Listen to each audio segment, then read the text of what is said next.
Well, this is not really true, actually, is it? I think Obama made a secret trip there earlier this year. So in 2016, right now, we got John Kerry there. And in February of this year, Patriarch Kirill was the first Orthodox leader to visit Antarctica. And he met with the Pope right around the same time in Cuba. And Obama, I believe he made a secret trip to Antarctica because he extended his trip in Argentina with a Patagonia visit, which is the southernmost part of Argentina and not so far away from Antarctica, at least some of those islands. So he could have very easily snuck off to Antarctica. And I'm going to show you how this ties into a lot of things. Now, in my last video, I talked about this executive order from May 6th, 2016, facilitation of a presidential transition, where basically he expanded his transition team. And really, if you're transitioning out of power, you really don't need a huge team, do you? And see what he did. He added these people, these officials, people from all kinds of different departments, people from the National Security Affairs, and this one, most interesting, Homeland Security and Counterterrorism, which shows you that they're basically planning a false flag event, because Homeland Security arose out of 9/11, false flag event. Economic policy, National Economic Council, National Intelligence, Office of Management and Budget, any other executive branch official the president determines appropriate. So basically anyone he wants, really. Just about anybody. This is a transition team, keep in mind, where he's supposed to be leaving office. And he can go off and play golf, whatever he wants to do, right? He's supposed to be leaving office, but he's ramped up this transition team. How hard could it be? You just pack your bags and go. That's all you got to do. Have a guy teach Donald how to use the remote control, and you're done. Get out of there. Don't look back, right? And then if you look at the fact sheet, this is all from whitehouse.gov, by the way. Here's the key part right here. Engaged agencies, not traditionally included in the formal transition planning process. Okay, so this is like Barry's new thing that he's doing. No one's done it like this before, and you'll see that this group, including more than 200 entities, has been engaged fully in the transition process from the beginning and has met regularly over the past several months. This is incredibly important sentence right here. 200 entities. Now look at this. Look at this here. Look at this. The book of Enoch, which I believe is the oldest book in the world. This book's about 5,000 years old. Talking about the angels in heaven. The angels, the children of heaven, right here. Okay, this is chapter 6, verse 2. The angels, the children of heaven, saw and lusted after the beautiful women, the human women, them, and said to one another, come, let us choose wives from among the children of men and beget us children. And they were in all 200. So 200 fallen angels, they basically rebelled against God, and they planned to take over the world. 200 entities right here. 200 entities in the book of Enoch. Chapter 6, you can find the same story in the Bible. Genesis 6, verse 1 through 4, when man began to multiply in the face of the land, and daughters were born to them, the sons of God. This is the angels. Saw that the daughters of man were attractive, and they took as their wives any they chose. Verse 4, the Nephilim were on the earth in those days, and also afterward, when the sons of God, the angels, fallen angels, came into the daughters of man, and they bore children to them. These were the mighty men who were of old, the men of renown, also known as the giants, the Nephilim. What happened to the Nephilim? Well, the book of Enoch, chapter 15 says, you have defiled yourself with the blood of women and have begotten children with the blood of flesh. But you were formerly spiritual, living the eternal life, and immortal for all generations of the world. And therefore I have not appointed wives for you, for as the spiritual ones of heaven. Now the giants who are produced from the spirits and flesh shall be called evil spirits upon the earth, and on earth shall be their dwelling. Evil spirits have proceeded from their bodies, because they are born of men. From the holy watchers is their beginning and primal origin. They shall be evil spirits on earth, and evil spirits shall they be called. Evil spirits have proceeded from their bodies, because these things are not human. They have nowhere else to go. God has an order and a plan and a design and a system for spirits of people. When we die, we go to Sheol. We're resurrected later on. We're judged. These things, they're not really part of the plan. They're like a virus in the software. we have to get rid of them, right? They're corrupting our software, essentially, of this world. So there's this huge antivirus program that's going on in the world. While these things are deceiving us, and then they're going to get wiped out in the end. And we're going to reboot the system. Going to get a new computer, a new heaven and a new earth. Evil spirits have proceeded from their bodies. That's what demons are. They came from the Nephilim, from the 200 Watchers. So you see here, this group, Obama's transition team, including more than 200 entities, 200 demonic entities. Why? Because of the book of Enoch. 200 fallen angels came to earth. And these things are still alive, man. These things are eternal. The fallen angels. The Nephilim die, but their spirits live on as demons. But the fallen angels, these are angelic beings, and they rebelled against God. They're fallen angels. Name of Bob Dylan's last album, right? 200. Look at the word choice, man. They tell us what's going on. We just have to look carefully. Not traditionally included in the formal transition planning process. 200 entities has been engaged fully in the transition process from the beginning and has met regularly over the past several months. They have been meeting with more than 200 demonic entities over the last several months. Where? In Antarctica. Antarctica is the edge of the world. That's where the door is between earth and heaven. Okay, it's not some kind of weird dimensional thing where they just pop out of nowhere. There's an edge to the atmosphere between this world and the next world, the heavens above, whether it's water or some kind of plasma, or these fallen angels. And angels, they're kind of basically energy and light and all this kind of stuff. They're not like us, flesh and blood. They can take on our form. They can inhabit us. I don't know the details here, but this is what's going on. Antarctica. Antarctica. Antarctica. Everyone's going to Antarctica. All right? Google Earth. Now, this is the outdated globe model that we don't use anymore, but that's what we have. Let's check it out. So John Kerry, right this very moment, Pegasus Ice Runway, which is right here. And this, you'll see, this is about 77, 78 degrees in the southern hemisphere. Okay, it's this little airstrip in the middle of nowhere, the edge of nowhere, I guess I should say. But Antarctica is very interesting. This is kind of below New Zealand. Now, this is a globe model, so this is not accurate map at all, actually. You can see all these fake lines. Look, there's just these white lines all over the place that make no sense whatsoever. This is just total botched job. So he's at about 78 degrees south. Let's say it does go out to 90 degrees to the edge. So that's about 12 degrees. And 1 degree is 60 nautical miles. 60 miles is 1 degree. So Kerry's plans called for his entourage to transfer immediately at the airstrip to a smaller military transport plane for a 3-hour flight to the research station the U.S. government operates near the South Pole. So he's going to the edge, near the edge. So it's about a 3-hour flight. Well, he's at 78 degrees south. 1 degree is 60 miles. 60 times 12, because he's got 12 degrees to go. That's 720 miles. Let's say the plane flies at, I don't know how fast this plane's going to fly. Let's say it's a commercial aircraft flies at 500 miles per hour. He's on a smaller plane. Let's say it's 220 miles per hour. That's a little over 3 hours, okay? So if he's flying around 200 miles per hour, 250, whatever it is, he'll get there around 3 hours, 3.5 hours. So he does have around a 3-hour flight to where he's going. And it would make sense. And he says he's going to the South Pole. South Pole is actually here, right? On the edge of the earth, surrounding us. So let's say he's around here somewhere. So he's around here. He's got about 12 degrees. So he's got about 700 miles to go, which would take him about 3 hours. And he's going to go to the edge. He's going to the edge of the world. They don't let people go here, right? Normal people cannot go to the edge of the world. Now, we really don't know what's on the other side of this, but it's, it's essentially heaven, the heavenly realm.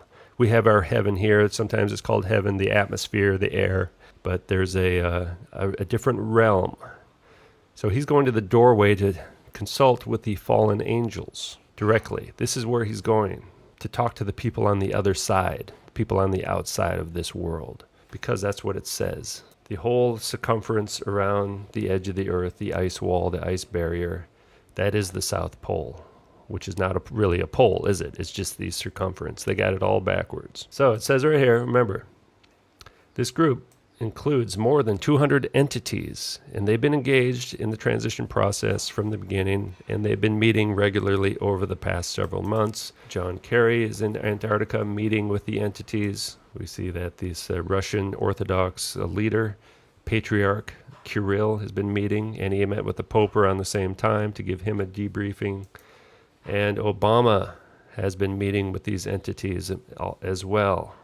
They've been meeting regularly over the past several months. They're telling us right here. We see the origin of these 200 entities right here in the book of Enoch. They were in all 200 fallen angels. 200 of them came to earth. Okay. Now a lot of them are locked up. So maybe maybe what they're doing is these people are in jail, essentially, the abyss.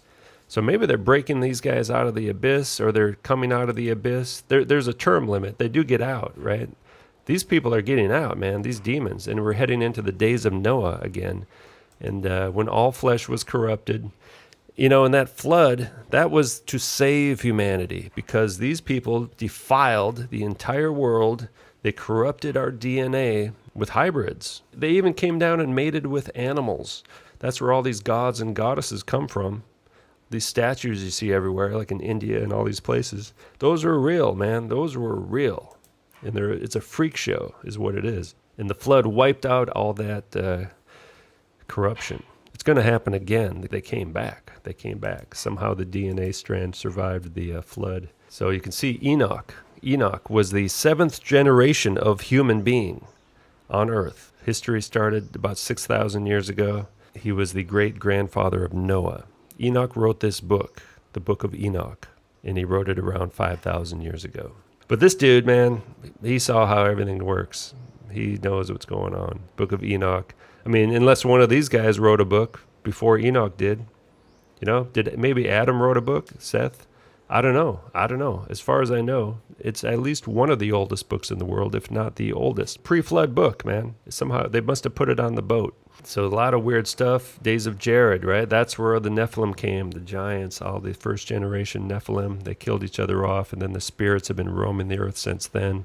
And then the kind of a lower grade of Nephilim came through the flood with Ham's bloodline. And those are the ruling elite we have today, are the from the bloodline of the fallen angels directly. All right. And they'll even tell you that, certain countries, I get in trouble if I say which one. Well, I know Japan says it. And most countries, in fact, believe their royalty comes from the angels, right? They are the bloodline of the gods. That's what the Greeks believed. And it's the same story. The Greek gods and goddesses are the fallen angels and their sons. The Greek mythology is really the Greek religion. It's really Greek history. It's really world history. And it's true. Gods and goddesses really existed, small g. Of course, the big God exists as well. History around the world talks about these gods and goddesses, fallen angels, mating with female women, producing offspring, and they also talk about a flood. And you find, fish bones on top of Mount Everest and stuff. So, despite all the lies we've been told, this is history right here. This is the mystery history. All right, now finally, Mark chapter 5, verse 8. Come out of that man, you unclean spirit. So there's plenty of examples of Jesus walking around cleansing people of the unclean spirits. These are the disembodied spirits from the Nephilim. Send us into the pigs. Let us enter the pigs. The unclean spirits came out and entered the pigs. Why would they enter pigs? Because the pig is unclean to you. So the unclean spirits went into an unclean body. A woman shall not wear a man's garment, nor shall a man put on a woman's cloak, for whoever does these things is an abomination to the Lord your God. An abomination, unclean body, like the pig, unclean. The spirits, unclean. They begged that they could go into the unclean body. They loved the unclean bodies. That's why these Deceptive, secret, transgendered entities are demonically possessed transgendered entities because their body is unclean because their body, according to God's laws, okay, this is God talking. Transgenderism, transvesticism is an abomination to God. Unclean. That's why the demonic entities, the unclean spirits, the disembodied spirits of the Nephilim inhabit the Illuminati trannies. That's how they get them to come, right? They want them to be inhabited. They want them to inhabit their body.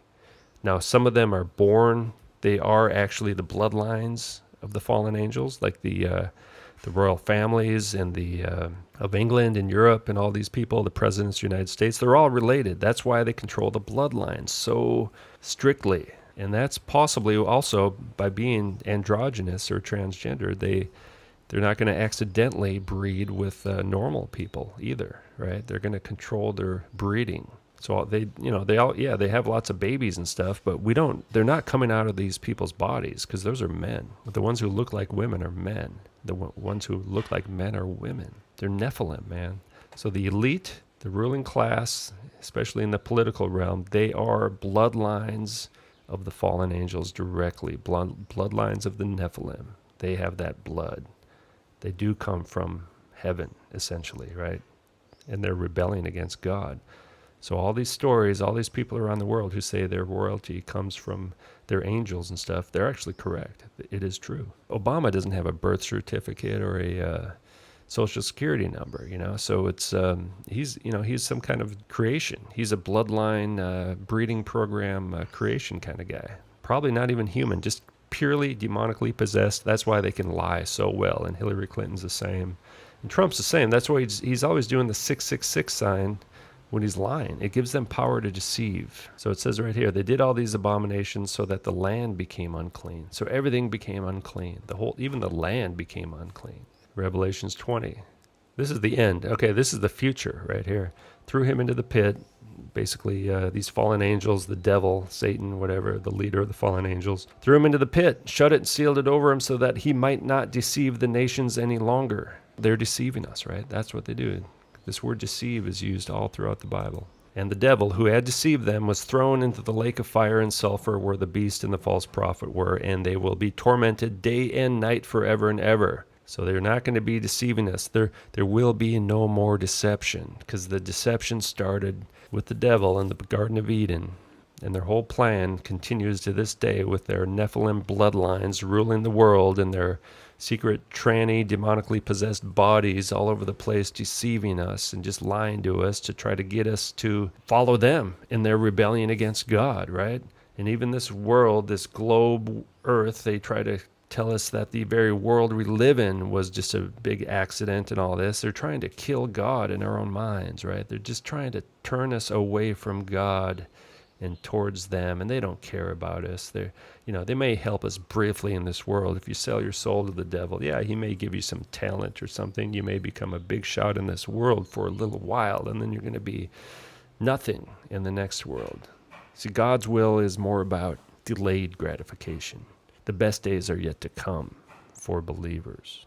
Now, if you're living under these demonic entities and following their ways in this world, you get some immediate gratification. You do. I admit it. I used to live like that. Immediate gratification, but then you get long-term consequences and even eternal consequences. You die. God's will, yeah, it is hard. It's hard. You got to suffer sometimes. But it's delayed gratification. A bit of suffering, but a lot of joy as well. But it's a different process. The payoff is eternal life. You follow the devil, it's eternal death. We're still being deceived. You got stories like this coming out. NASA's DNA sequencing in space is a success. Researchers confirm. Who are these researchers? They're lying, man. Look at this. Confirm. It's a lie, man. Just straight out deception. Outer space doesn't exist. So basically, they're creating hybrids now, right? They're creating hybrids. That's what this means. You got a secret, demonically possessed tranny right here. They're producing hybrids. They're hanging out with them in Antarctica. The Nephilim are coming, man. They're coming to get us. The Nephilim are coming. The fallen angels are coming. Satan is going to establish his kingdom completely in this world. Now, God will protect us. The demons are coming. They're here already, and they do control the world right now, but they're going to control it even more. It's all coming, man. The prophecies are about to come true. Not sure exactly when, but it's happening more and more every day, because